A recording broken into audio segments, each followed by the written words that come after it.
Wow, it got dark out there and bright up here real quick. Well, welcome to the Colorado Snow and Avalanche Workshop. We're really excited to have all of you here in person. My name is Ethan Greene. I'm the director of the Colorado Avalanche Information Center, and I want to thank the Friends of the CAIC for putting on this event, and our sponsors, Dinafit and Pomoka. They're our title sponsors. I also want to encourage all of you to visit the vendors that are here in the back. We could not put on this event without their support. Yeah. We do have some seats up in the front, so if you're in the back and looking for a place to sit, just wander up here. Don't be shy. Front row seats are the best seats in the house. I do want to just mention that a lot of folks probably here, or at least my experience, just coming back from the International Snow and Avalanche Workshop in Bend, Oregon. It was a great meeting, but it was also a meeting where there was a lot of transfer of COVID. So if anybody here is concerned about that, you're welcome to wear a mask. Please do what you need to do to be comfortable. We're really happy to have you here, but we want to make sure that we keep everybody healthy as well. So without further ado, I'm just going to introduce our first speaker, who is Karl Birkeland. Karl probably doesn't need much of an introduction in this room. He served as the director of the U.S. Forest Service National Avalanche Center for many, many years, but that's only one of many roles that he's played in our community. He's contributed to our knowledge of snow and avalanches, and especially in a very practical way in terms of how we look at propagation in the snowpack and a lot of tools that we use as forecasters in the field. He's now retired. Sort of. We've sucked him in a little bit, and he's doing some work for the Friends of the CAIC and with the center, so we're really glad to have him here as a collaborator. Please welcome Karl Birkeland.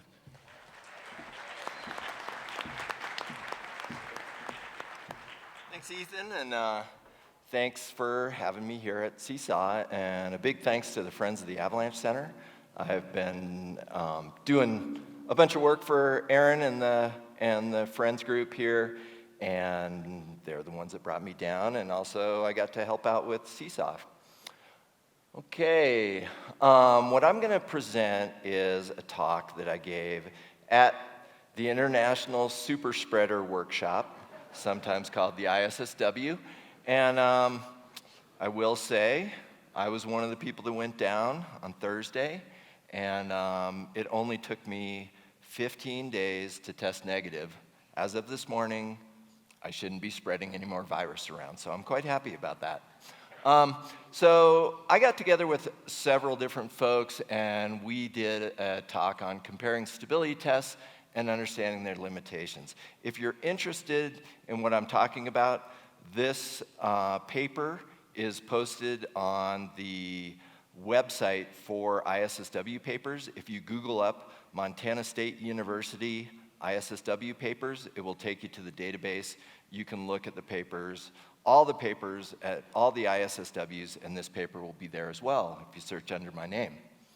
So, had a bunch of great co-authors, people from all around the world, basically, Switzerland, France, even California.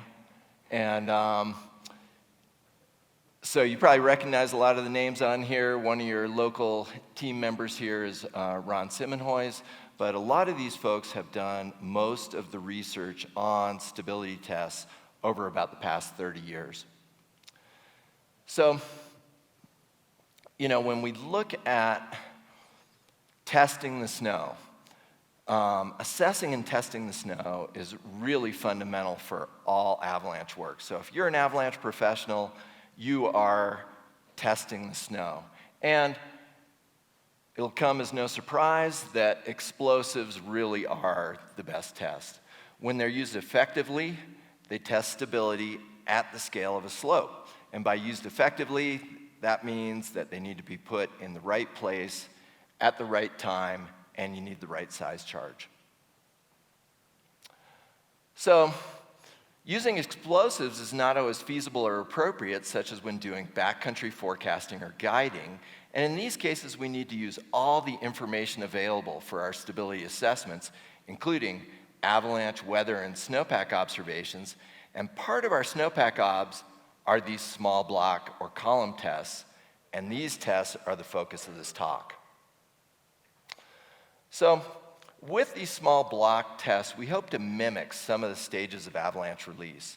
And Ron will talk today about some of our new understanding of avalanche release. But essentially, with an avalanche, the first thing that happens is we need to initiate a failure in the weak layer. Okay, so we essentially initiate a weak layer crack. If that crack is a critical size, then we get propagation. So we need initiation, we need propagation. That propagation goes out a certain distance, and after that part of the snow starts moving downhill, we actually get another process that Ron will talk about that starts driving that crack at the slope scale. So we get slope scale propagation. And you might imagine that if we're doing a stability test, this larger scale is going to be very difficult to capture with our stability tests. But maybe we can get some idea of that initiation and that propagation. So, and a really important point that I think everyone needs to understand is that stability tests are not avalanches, all right? They're orders of magnitude too small, and they can't mimic all the stages of avalanche release. And also, we understand that a bunch of additional uncertainty exists with test results due to the spatial variability of snowpack properties, weak layer properties, slab properties around a slope. Despite this, they can give us valuable information. Like here's a propagation saw test, and you see it being cut, and you see the fracture go across. That's shot at 3,000 frames per second, okay? So we're getting an idea of how long our critical crack length is. We're getting an idea of whether or not those cracks will propagate. So the purpose of my talk is to review and compare common tests given our improved understanding of avalanche release. And so the common tests that I'm going to talk about are the extended column test, the propagation saw test, the Roosh block, which you might have to have gray hair like me to remember the Roosh block, but we'll talk about the Roosh block, and the compression test, okay? And the Roosh block is still widely used in Switzerland. It's really the only place where it's being real widely used. It used to be our go-to test back in the 90s or so. So, how do we evaluate tests? Like in all this different research, we're trying to evaluate these different tests. And various studies evaluate these tests by comparing the test results to the slope stability. And that seems kind of straightforward, but it's challenging to define exactly what slope stability is, and it's also challenging to define exactly what qualifies as an unstable result. Now, when we're looking at these things, we like it when we make correct predictions. So if the test is unstable and we have an unstable slope, that's good. Stable and stable, that's good. These are hits. The accuracy of your test is how accurately it's able to do this. But we also have results where, an unstable test result happens on a stable test or a stable slope and vice versa. And we need to realize that these things are not equivalent, that when we have this false stable, that's a situation where you might be tempted to go out onto a stable slope. And so remember, with every single one of these tests, we can get false stable results. And that's why with these tests, you want to use them to look for instability, but not to prove that a slope is stable, okay? If you always go out and you just do the test and have that tell you whether it's stable or unstable, you will get some false stable results, and the results could be fatal, okay? Because when you're evaluating stability, it's not just your stability test, you're looking at a lot broader picture, and we'll talk more about that. So this is just a slide to try and give you an overall picture of what we found. That, you know, we looked at, oh geez, I don't even remember how many different studies, but if I tried to explain any of these studies here, it would get very complicated. So this is just a summary. Now, what we tried to do for these different tests is, you know, first we wanted to look at layering, and the question we're asking is, does the test give us a good idea of whether we have a slab and a weak layer and where those slabs and weak layers are? And for an extended column test, a Roosh block test, and a compression test, they do, right? We apply a force, we get a break, we see the slab and the weak layer. The propagation saw test, not so much. You need to have prior knowledge of where that weak layer is and where the slab is. The next one we want to talk about is initiation. And so here we're asking is, does the test index the ease of initiation? And again, the ECT, Roosh block, and compression test, they're all giving you some idea of how easy it is to initiate a weak layer crack.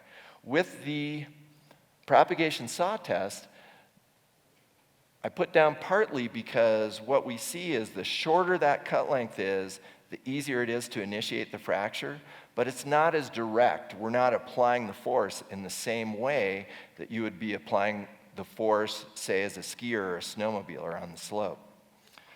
Next thing we're looking at is propagation. Which one of these tests actually index propagation? And for the extended column test and the propagation saw test, they were both designed to index propagation. So these get a yes. The Roosh block, it's a little bit indirect, because if you look at the release type, in other words, if you get a whole block release or just an edge of the release, it gives you an idea of propagation, but it's not as direct as actually seeing the fracture. Of course, the PST and the ECT are relatively small, and the Roosh block is larger, which is an advantage of the Roosh block. And with the compression test, I put partly, because if you use fracture quality or shear quality or fracture character, you can sort of get an idea of propagation, but in reality, the CT does not do a very good job of indexing propagation. So lastly, how about the relative accuracy of these tests? When we look at, and we're talking about correct predictions in terms of stable slopes and stable test results, unstable and unstable, and really the ECT and the Roosh block do quite well in comparison to the other tests. The propagation saw test doesn't do too bad. Typically with most things, it does a little bit worse than those two, but it's in the same ballpark. The compression test does quite a bit worse. It still can be a useful test. We'll talk about that, but and a lot of that is due to a lot of false unstables. So it gives you a lot of different layers that might not necessarily be problematic for you. All right. So, you know, there's been many of these studies on stability test effectiveness, and if you go to the ISSW proceedings, you look at our paper, you'll get a big list of these different papers, and if you're really interested, I'd say, you know, go take a look at some of that. A really important thing to remember is that the very best results, we have about 80 to 90% accuracy. So as I mentioned before, every test can give you these false stable results, so you really want to use these tests just to search for instability. The bottom line is that all these tests are useful as long as we fully understand their strengths and limitations. So I'm going to go through a few of these limitations right now. All right. Minimum slab depth depends in part on the hardness of the near surface layers, and thinner slabs can be tested if the surface layers are hard.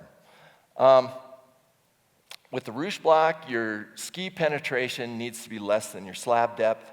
Same thing goes for the ECT and the compression test. Your shovel penetration should be less than your slab depth. We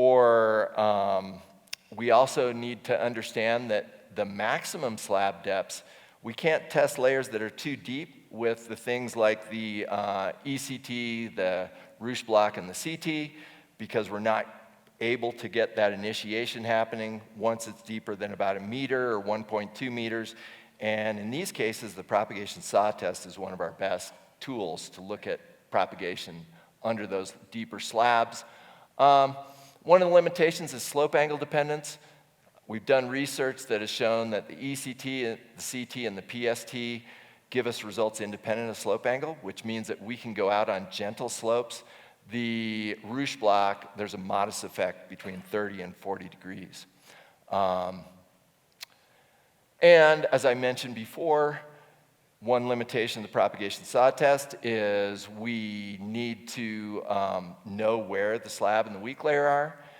And all these tests, the limitation is that they're small, okay? They're just going to give us an idea of what's going on. They're not really going to give us what's going on at the slope scale. So that begs the question, should we do larger tests? And Ned Baer did some of this work, and he found that you can do larger tests. They take a long time. The other problem with larger tests is that your accuracy rates can start to fall doing some of these larger tests. So larger tests alone aren't necessarily going to solve our problem. So just in conclusion, the extended column test is a good option in many situations for a variety of users. They're relatively quick and easy, and they've typically performed well in the various studies. Roosh blocks, they're actually another good option. They do take longer, so you have to weigh, do I want to do one roosh block or do I want to do a couple of these other tests? They've performed well in the various studies. They do give an intuitive feel for skier triggering, and they test a larger area. Propagation SAW tests are useful if you're familiar with them. You gotta do them just right. They're the most finicky of the tests, and you need to know where the slab and the weak layer are. They're especially valuable for assessing deeper weak layers. And compression tests are a quick test that can help us identify potential layers, and they can be used for quickly testing near surface weaknesses and new snow instabilities. So, to reduce our uncertainty, you might consider conducting more than one test or doing more than one test type. Last is I just want to make the point that there's an often overlooked benefit of stability tests. Daniel Kahneman described fast and slow thinking. Fast is automatic, and it can be prone to errors, okay? Now, you can listen to your fast thinking to tell you that the snow is unstable, but not to tell you that the snow is stable, because your fast thinking might just be thinking, the skiing's good today, all right? So doing a test slows everything down. And when we slow things down, it brings your group together, encourages group communication, all things that facilitate slow thinking and more reliable decision making.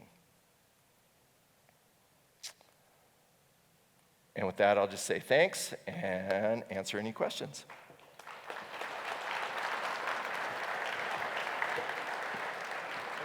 Yeah.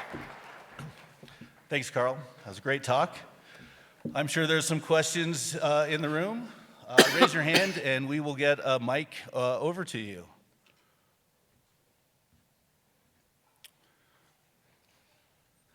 I don't know. No questions. Somebody back in the back there. Oh, in the back.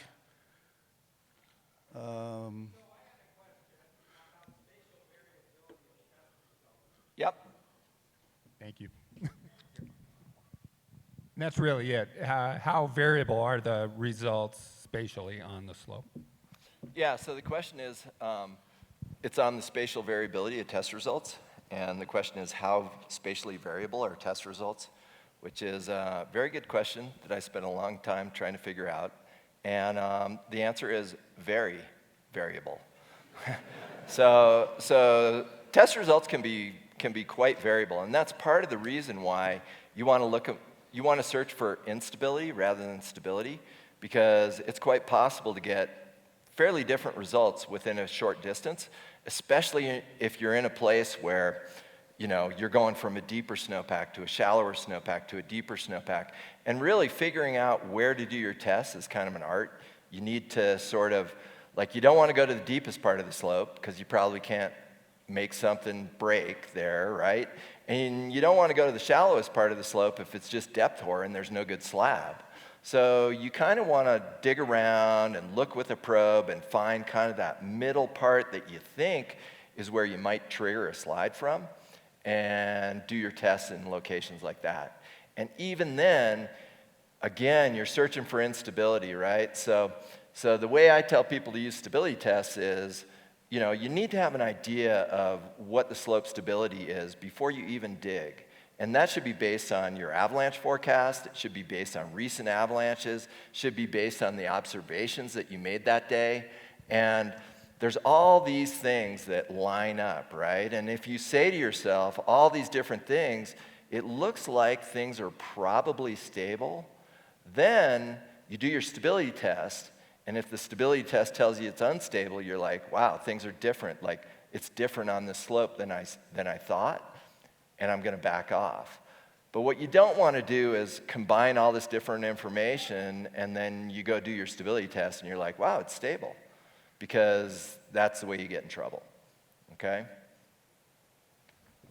Great. We have time for one more question.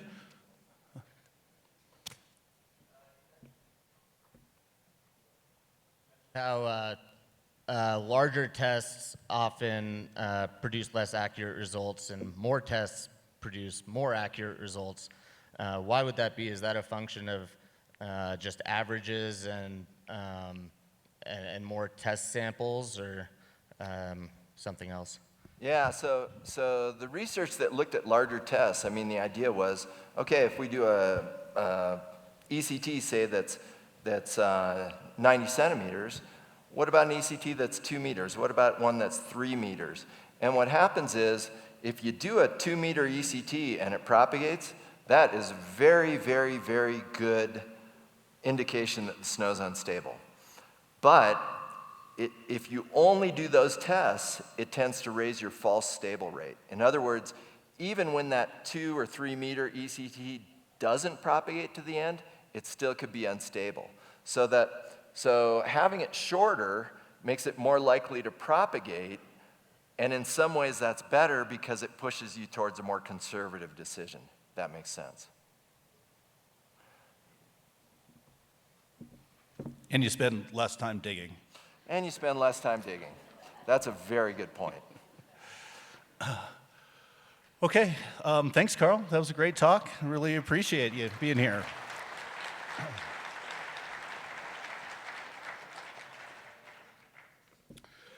So our next speaker is DaveRichards.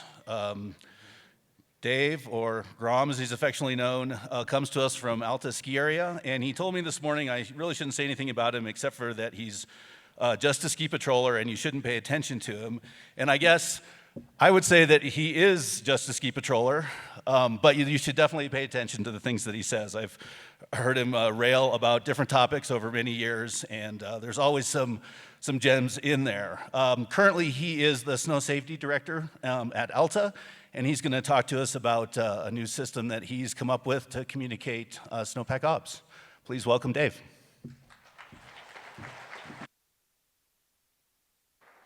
Thank you very much. This thing on? Oh yeah, it's on. Cool. So, who in the room is a ski patroller? Lots of us, right? So I'm going to spend the next 20 minutes explaining a Top Shack napkin drawing. And at ISSW, I explained this, and I actually had the napkin, but I had to give it to Karl to blow his nose on because he got COVID. But first and foremost, an enormous thank you to my co-authors, Karl Birkeland, Doug Chabot, and Jim Earle, without whose work this concept would not have proven out, and this paper and this presentation wouldn't be possible. Next, a disclaimer. So, some words from one of the forefathers of avalanche forecasting. Logging pit details is a good educational tool and expands knowledge about a wide range of snow properties, but should not be confused with the backbone of avalanche forecasting. Or maybe we take it from one of the Zen masters of skiing, Dick Dorworth. In my mind, he's a Zen master. He's smarter than I am. All this said, though, we still dig pits. Some people dig a lot of them. Some people only dig a few. And for many years, snow pit digging was regarded as an avalanche forecasting tool. But now, with these modern tests like Karl was just talking about, we often look at digging snow pits as a nowcasting tool. Either way, we have to be able to communicate our findings, and that's what I want to talk about. How do we boil down all of the chatter that comes from the pit into something that we can make quick and meaningful sense of? With that in mind, we're going to introduce this scoring method. This is a numerical score used to simplify the communication of snow pit findings. It does not replace the details of the pit. It merely summarizes them into a quick and succinct message. Many years ago, Don Sheriff and Ian McCammon proposed the concept of the stability wheel. The stability wheel looks at three factors: strength, structure, and propagation.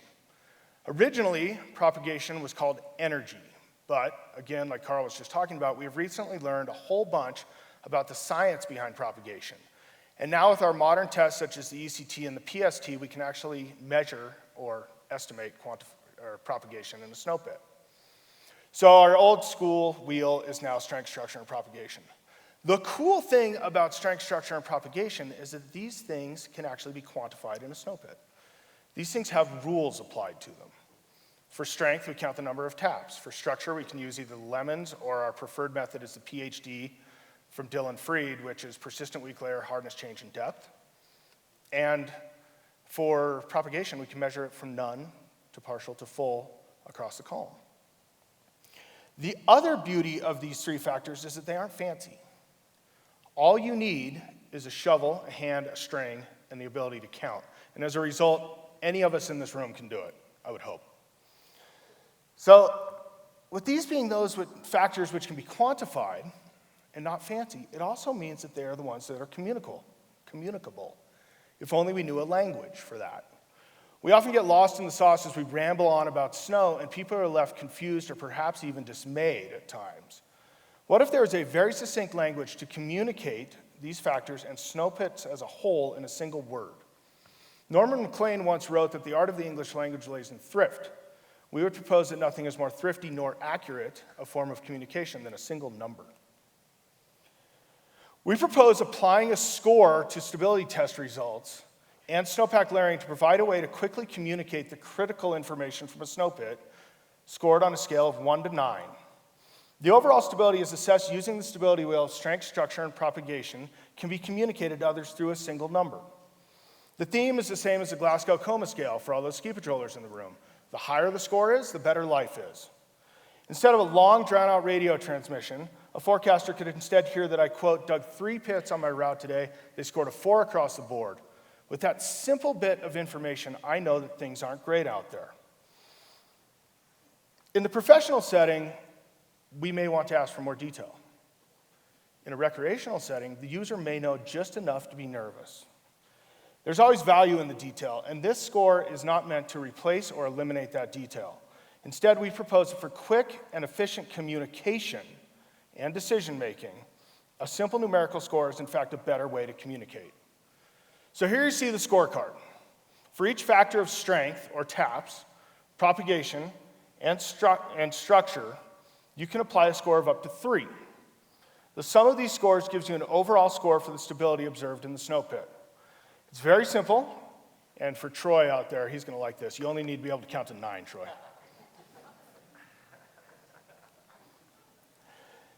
As with all things in life, there's a few rules. Breaking these is not going to get you thrown in the clink, but they're important nonetheless. The purpose of these rules is to address the great debate between the importance of structure versus the importance of propagation. Now I'll come clean. I'm a structure guy. But I hear the argument that without propagation, there is no avalanche. So how do we appropriately weight these individual factors to bring peace to our snow pit? That's what these rules are about. We recognize the value of propagation and structure as unique but related factors. In this model, one factor has an effect on the other. As a result, they combine to provide an estimate of the overall stability. As a further factor to give additional weight to structure and propagation, we give them a scoring range of 0 to 3 rather than the 1 to 3 used for strength. The rules are, if a persistent weak layer exists, then structure must be less than or equal to 1. If ECTP-V, then structure must equal 0. And if ECTP, then structure is less than or equal to 1. You'll find that they're very easy to remember once you actually go out and play with those. So, story of my life. You guys have already learned this because I've been talking for a total of 4 minutes, and you know now that I'm not a good communicator. You can ask my friends, you can ask my coworkers, or in this case, you can ask my wife. I showed her this pit. Now, she's really, really smart, and she listens to me ramble on about snow all day, every day, which, as an aside, maybe isn't that good a thing, but that's a different story. Regardless, she looked at this profile, and she goes, so what? And I said, not good. But then when I told her simply that the pit was a 3, she brightened up, and she goes, oh, that sucks. So let's talk about how I got there. Strength, is a 3 with an ECT of 13. Structure, a 0 with a persistent weak layer, all 3 PhD factors, and the ECTP rule applied. And propagation equals a 1 with a propagating ECT. Pit score was a 3, quick and easy to communicate.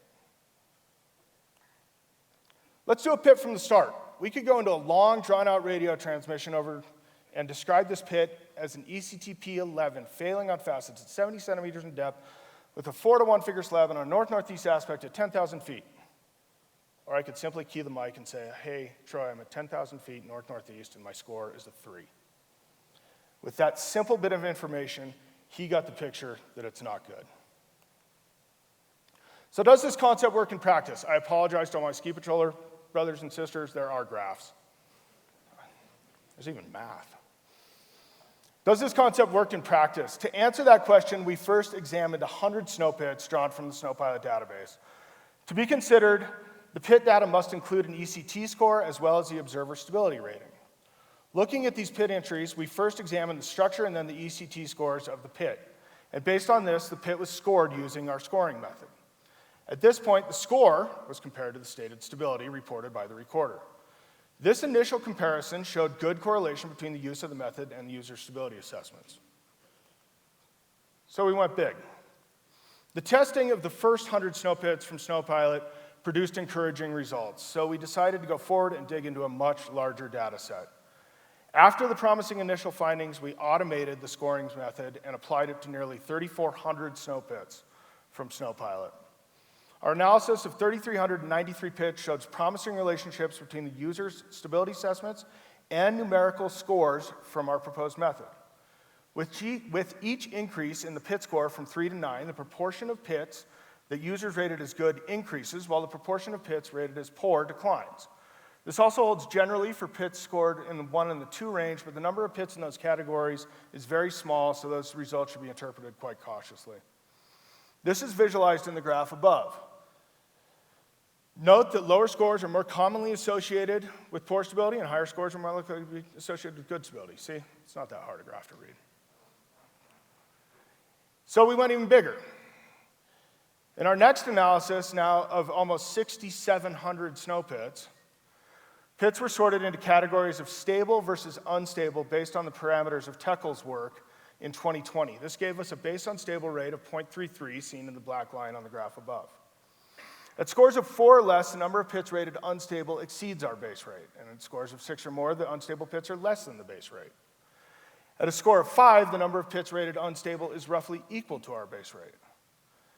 What this all boils down to is good news. This gives us additional confidence that pits with lower scores are more likely to be associated with truly unstable snow, and pits with higher scores are more likely to be associated with truly stable snowpacks.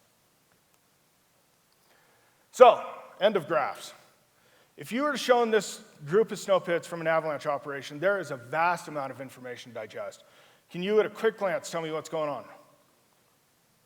Too late. What if we organize the data from each of those pits through scoring? Here's the score from one of those pits. This is where it gets really, really, really simple.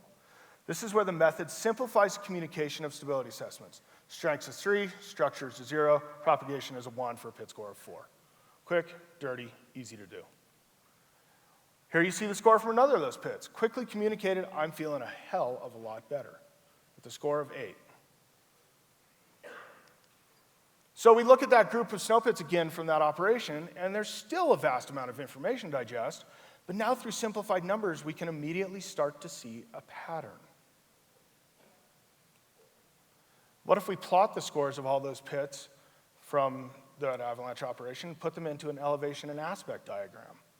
Now it's easier to see what's going on in an operation at a quick glance. We have successfully condensed the information into an easily digestible format that can help us to quickly identify patterns.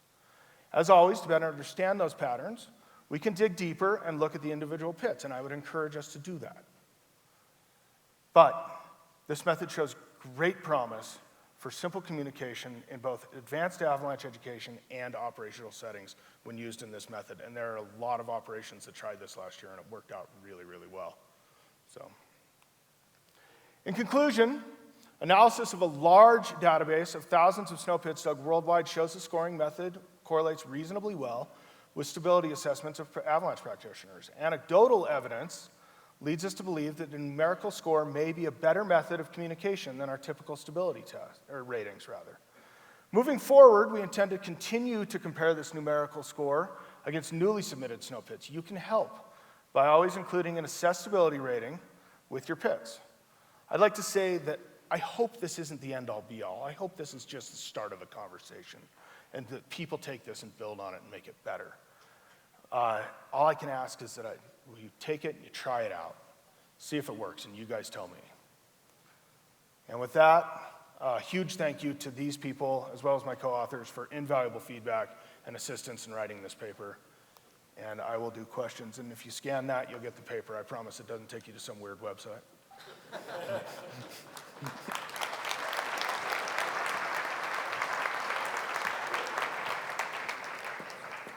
Good job.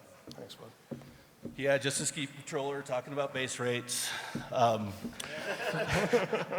Any questions for Grom? We have a question down here in the front. Can you hold that just a second? We'll get you a microphone. Thanks, Brandon.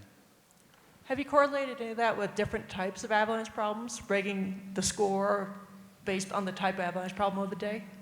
This works very, very, very well in dry snow, dry slab avalanches, right? It works great in wind slab. It works for new snow. It works for persistent weak layer problems. It does not work very well for wet slab, I'll admit it. So that should actually be a disclaimer right up front, as this isn't a wet slab tool. So I can't see you guys with these bright lights, so you're gonna have to yell if you want a question. Yeah, stick your hands up high. It's hard for us to see into the crowd too much. Let me off easy. Looks like we have a question. What are we calling this scale? Is this the Grom scale? This is the graded rapid operational metric. So yes, the Grom scale. Say that 6 times fast. Took me some time with a thesaurus to figure that out. Well, you have to work on your acronym next. I will.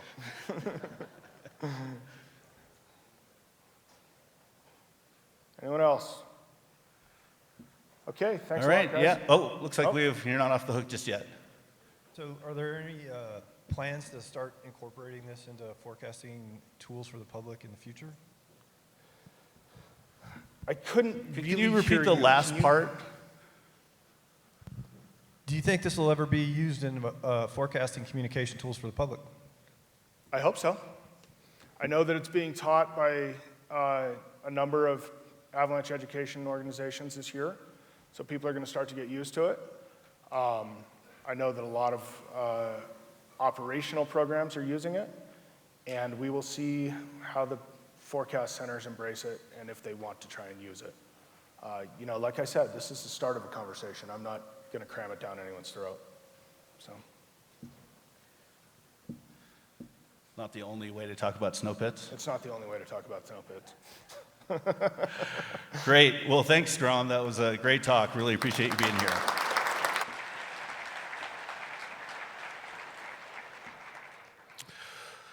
Okay, our next speaker is JasonKonigsberg.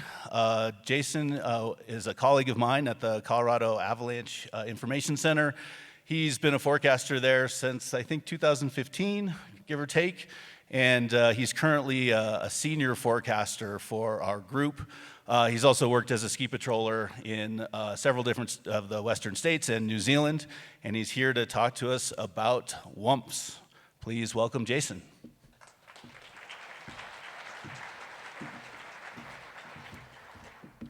All right. Thanks, Ethan, for the introduction. It's good to see we still have power.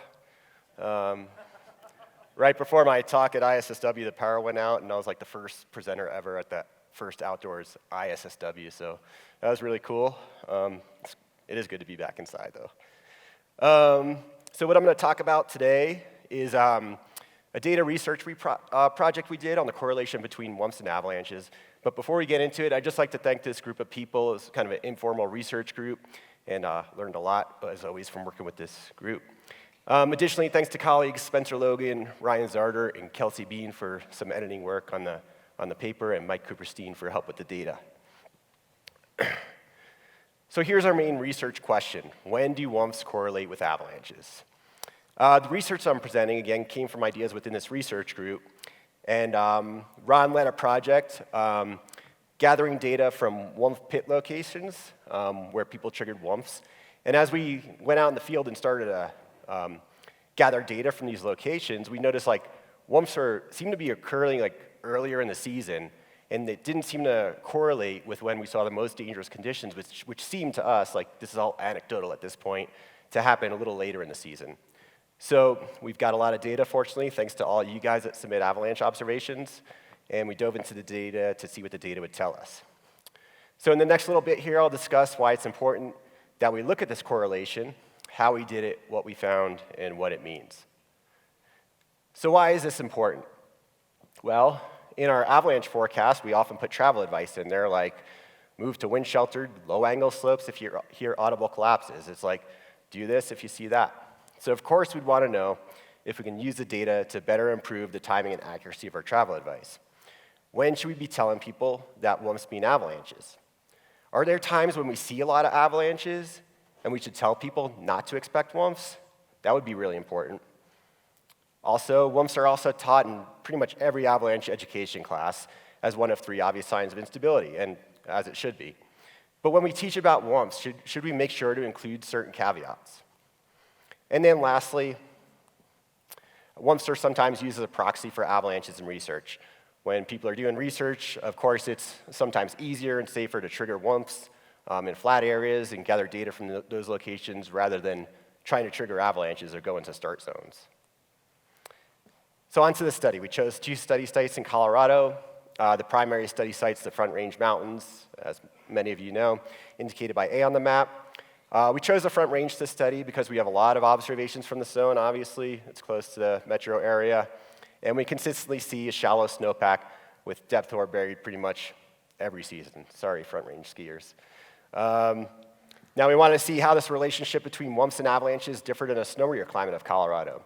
So we chose the southern San Juan Mountains, indicated by B on the map, to compare our Front Range results. As a lot of you know, Wolf Creek Pass is located down there.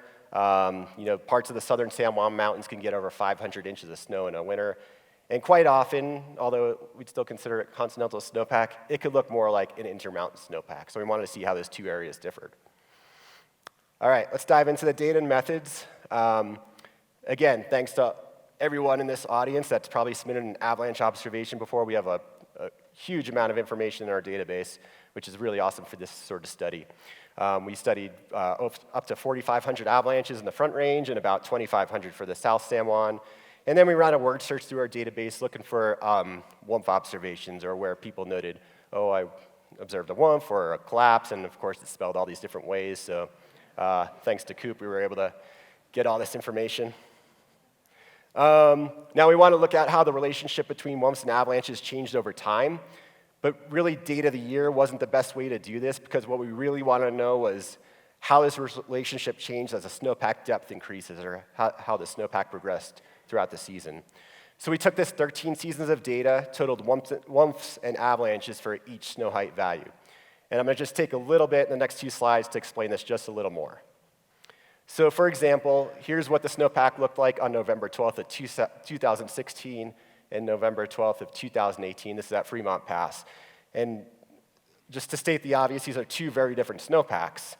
Now, we didn't want to compare these two different snowpacks in total avalanches and whumps, for example, on this November 12th for each year, because we'd be dealing with the snowpack at different stages of development. So instead, we totaled avalanches and whumps at each snow height value.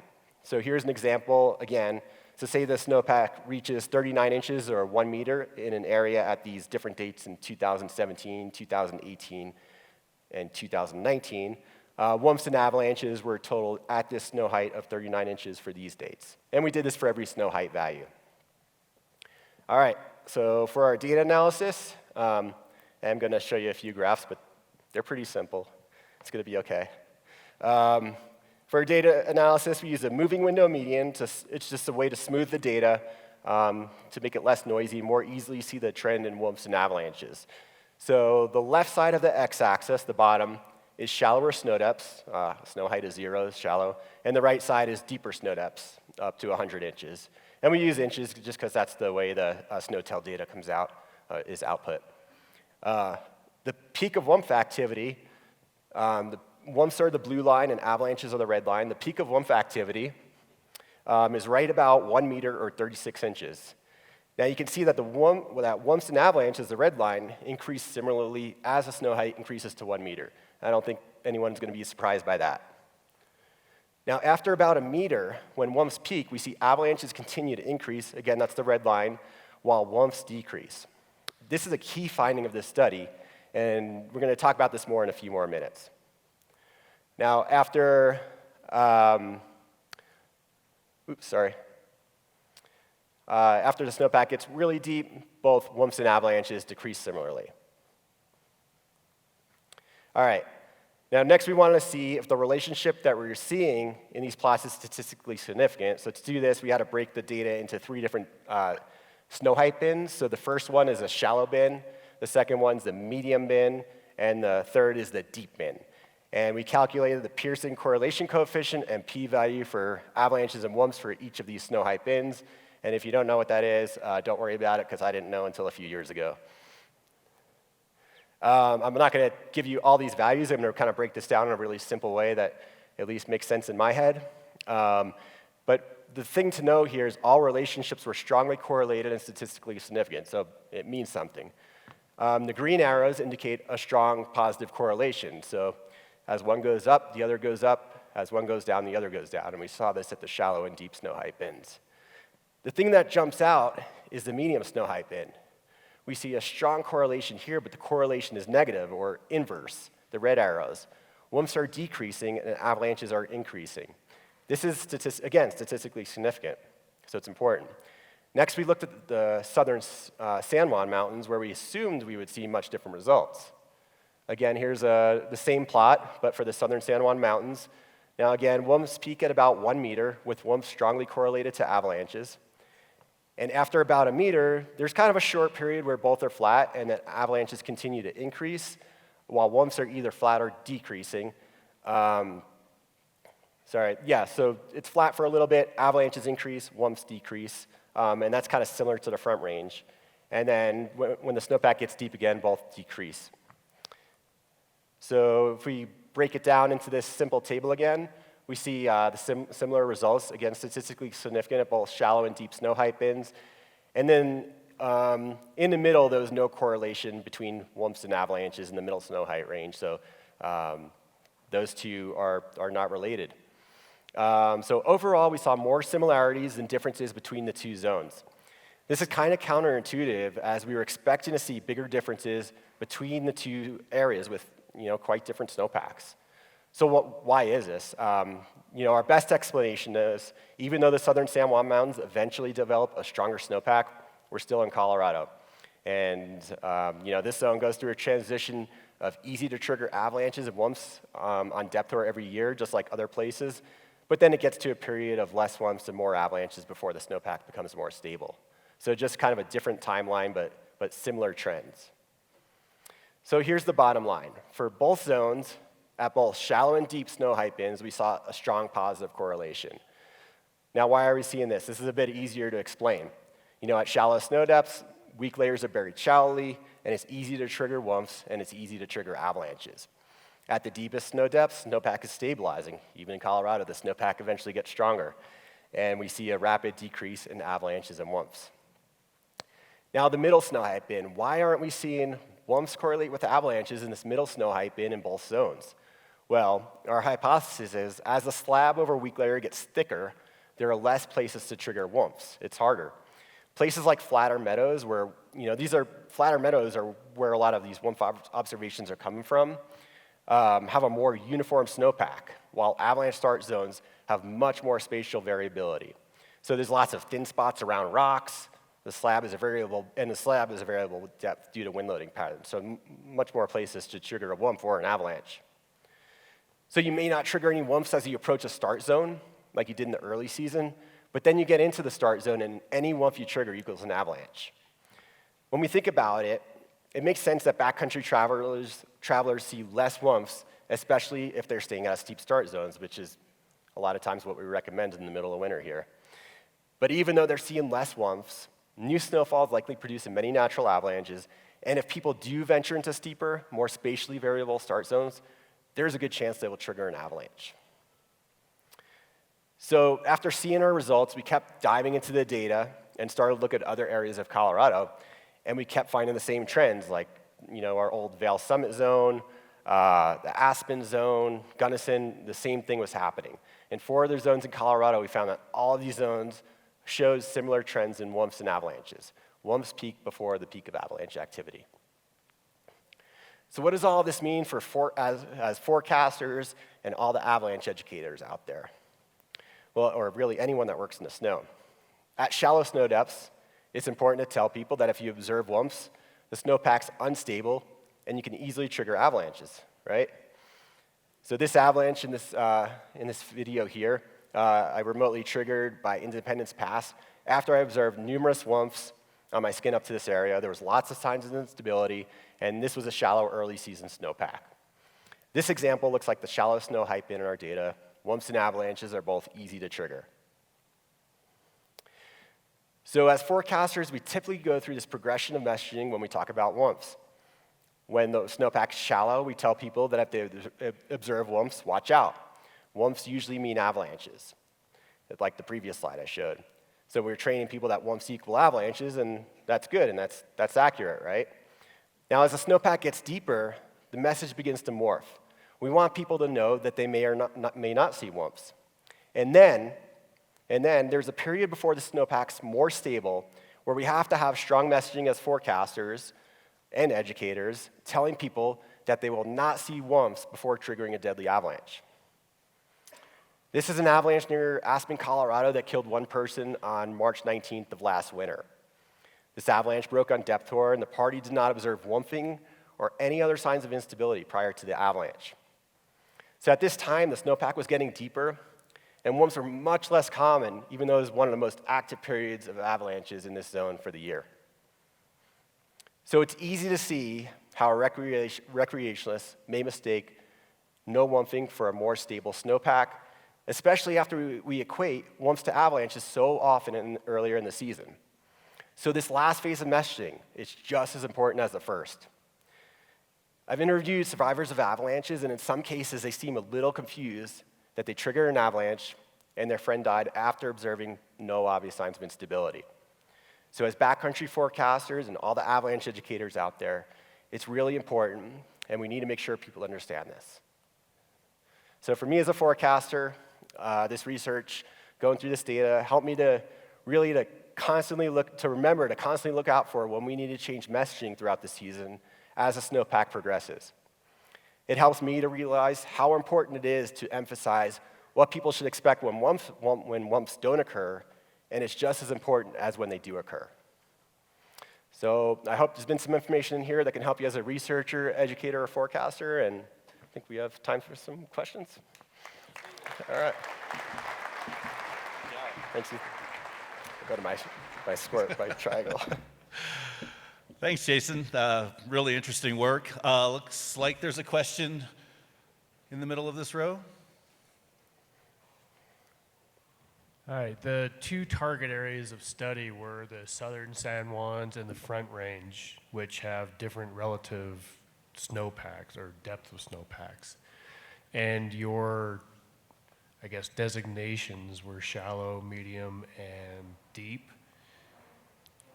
According to the graphs, those, the depths that you measured were different in terms of inches. Have you studied the data at equal depths, equal measures, inches, etc.? You understand what I'm saying? Yeah, I do. That's a good question. We didn't compare.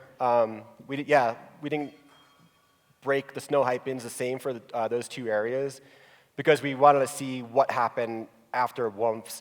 We picked that middle snow height bin was after whumpfs started decreasing, and we wanted to see after whumpfs started decreasing what the avalanche activity was like. So if we did the same snow height bin for the southern San Juans, what we would have seen at that same snow height bin as the Front Range is both like avalanches and whumpfs increasing still, but I'm not sure if that would tell us as much for this study. But to answer your question, we didn't look at it. Looks like we have a question in the back.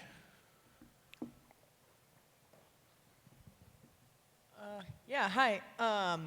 Did you do these studies with early and late season, and was there much change between the earlier snowpack versus a later snowpack? Did you get that? Yeah. So the question was if you looked at early and late season snowpack in the study. Is that correct? Yeah. Yeah, I mean, we're using this snow height as a proxy for early and late snow. We can't really call it early and late season because we're using snow depth, but we're kind of using that for as a proxy for that, for the reasons I explained, just because we wanted to compare the snowpack. I shouldn't say apples to apples, but a little more apples to apples and apples to oranges. Looks like we have Dylan has a question. Yeah, quick question on this. And did you consider using the top meter of the snowpack, regardless of the depth, as a virtual 1 meter snowpack so that whumpfs would indicate the kind of avalanche activity you might get in the top meter of snow? Yeah, I think I understood your question. I just have to think about it a little bit. We didn't really slice and dice things too much. Like, we didn't look at different weak layers. We looked at the avalanche data and the whumpf data and kind of made did a broad analysis. So we didn't analyze like, oh, a surface hoar layer was buried in the top meter of the snowpack. And I do think, I didn't talk about it in the presentation, but I do think that's why we saw a little more differences in the southern San Juan Mountains too. Whereas in the Front Range, a lot of you guys have more experience in the Front Range than I do, but it's pretty rare to have a surface hoar layer buried and preserved and active because of all the wind there, where it's different in the southern San Juan Mountains. So, does that answer your question? Yeah, it does. Basically, I'm just curious if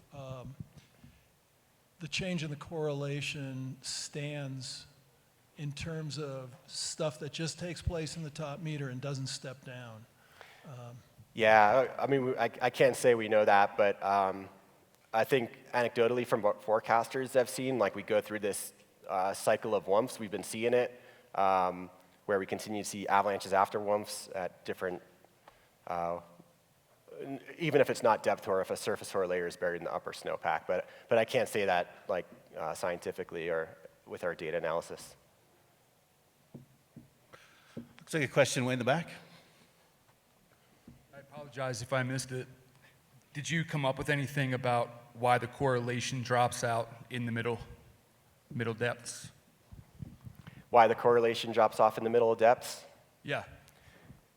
Well, yeah, we're just getting a lot less whumpf observations because, kind of as I explained, like a lot of our whumpf observations are coming from flatter areas or lower angle slopes, and we know that as a snowpack builds, these flatter areas or low angle slopes are less complicated. There's been some recent research by Zach Miller, I won't get into it, where they analyzed, I think with drones or LiDAR, I can't remember, start zones, and they're much more complex. So in these, we're just getting less whumph observations, but it's just as dangerous and you get trigger avalanches in these start zones. Probably easier than even earlier in the season. Maybe one more question, and then we want to go to the break.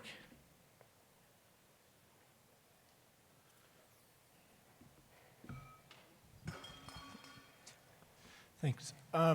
So how do you normalize the number of observations to the depth? Since I would think that you just, especially in the front range, for example, won't have many observations at, much over about 1.5 meters. Is just a shallow area. Sorry, can you repeat that? So basically, how are you confident, when you get into deeper depths and you see sort of a fall off of whumphs and avalanches, that reflects an actual reduction in prevalence versus just there aren't very many observations at those depths? At the deeper snow depths? Yeah, especially in the front range. Yeah, I mean, I'm sure there's some observation bias in there, like, no doubt. At the deeper snow depths, I think, again, I could just say anecdotally, but we don't, as our snowpack builds, it's not like people stop observing when the snowpack gets deeper. If there's avalanches, I don't think there'd be any reason we would know less about it when the snow height's 60 inches rather than 30. Is that what you're getting at? I think sort of my question has more to do with it's just often not 60 inches deep in the front range. Like, there just are a limited number of people who are going to encounter even that much depth. A lot of the time it's Oh, for sure, yeah. So there's less periods where there's 60 inches in the front range. Right. But we are comparing, so if you think about it, well, whether there's only 5 occurrences over 13 seasons of 60-inch HS in the front range, it shouldn't have any impact between the amount of observations between whumphs and avalanches. Like, I can't think of a reason why people would send us avalanche observations but not whumph observations if they're seeing them, and kind of vice versa. Yeah, I think just more with the divergence between the two, because you might get to a point where both, if you're trending against the depth as you get to progress, as you get to those deep observations, I have a concern that you're going to see both of them trend down together just because there are fewer observations, but that divergence that you observed in the middle may still actually be there if it's normalized. Yeah, we should talk some more after, but I think, I don't think there's a bias. Like, I think if people are submitting observations, they're not going to submit one over the other, and we're just kind of comparing the same two, so the frequency of observation shouldn't matter. But we should discuss it more. Maybe I'm misinterpreting your question a little bit, and I apologize. No, that's great, Jason. Thank you very much.